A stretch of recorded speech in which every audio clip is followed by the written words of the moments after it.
So Gretchen Whitmer, she said that she's going to proclaim Juneteenth. She's going to celebrate it, and she's going to make Michigan a fight for everyone, right?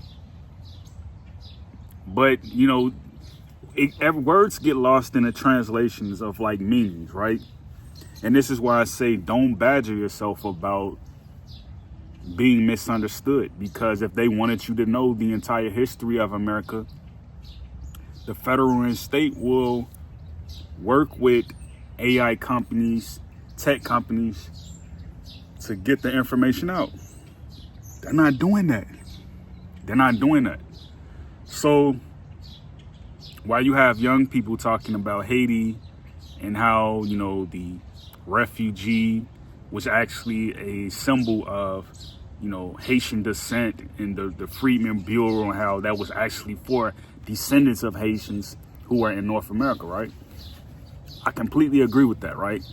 You know, like what word, you know, denotes or connotates refugee other than, you know, Haitian, right? You know, we all know about the refugee group called, called by, or, you know, worked with, is it Lauryn Hill and Wyclef Jean. So, you know, like, I look at it this way, man. You know, in order to be free, right, you can't have a protectorate. You can't have people coming to your country and trying to be a part of it while they have their own country. Like, literally, right? Europeans, they are in America. They've been in America for decades and almost a century, right? And they have a home in Europe. You know, like, they have descent in Europe.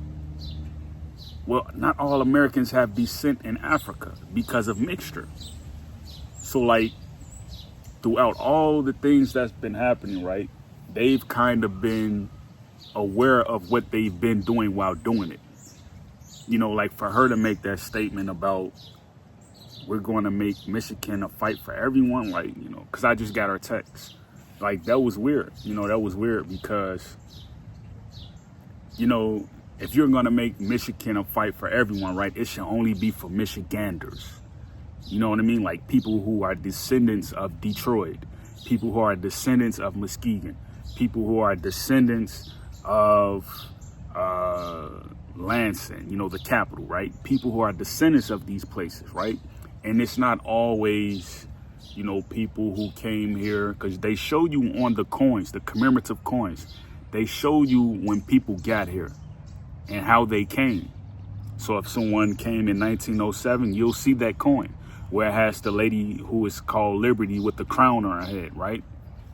So you'll see that coin. You'll see the other coins that have the symbol on there, the emblem of the face, and they'll have the date in which, you know, it was commemorated.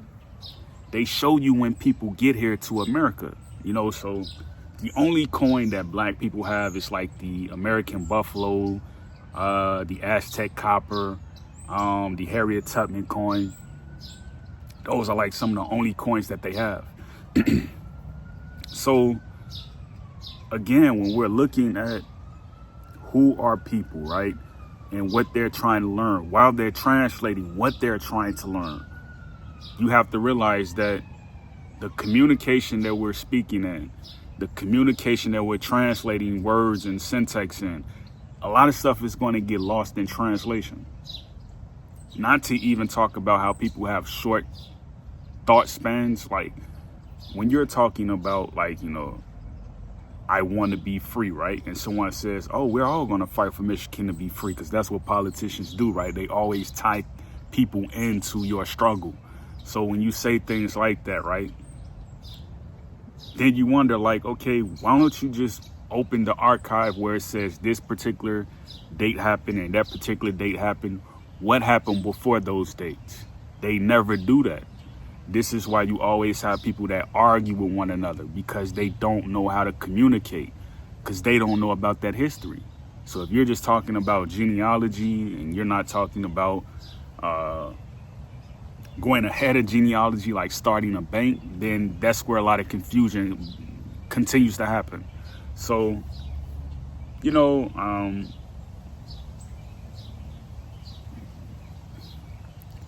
I'll just say this.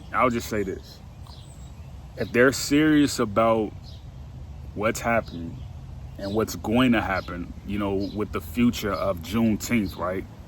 They have to make sure that the people are aware of their right to a language, you know. Ebonics is, you know, it's not going to help because it's shown that people who speak the King's English and who speak standard English, like global English, they look down upon people who speak Ebonics. So you got to figure out how to get away around it. That's why I don't speak in English on platforms. I don't do that. I always speak in my native tongue, you know, the tongue that I created, right? According to my symbolography and my hieroglyph. I speak in my own language. So, great peace, Yakoki.